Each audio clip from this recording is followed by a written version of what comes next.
Minsan ay nagtataka, bakit laging may paalala ni ama at ni ina sa tuwing tayo'y magkakasama. Ngunit sa bawat tawa at sabay'y magkakasama.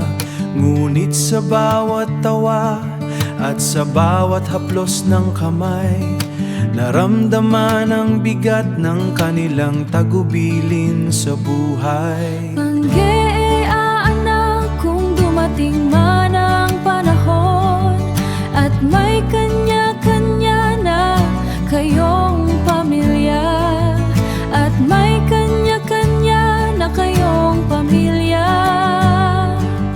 Huwag niyong kakalimutan ang kapatibig sa buhay.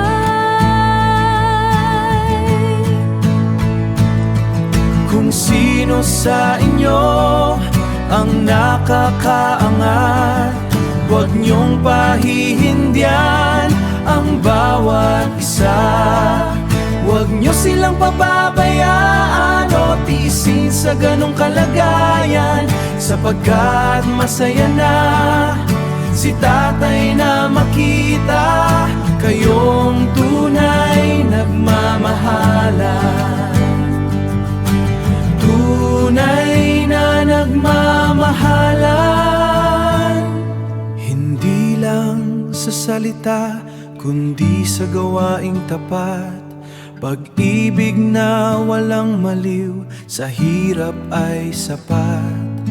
Ito ang pundasyon ng ating tahanan, pagmamahal ng magkakapatid, walang hangganan. Masaya na si tatay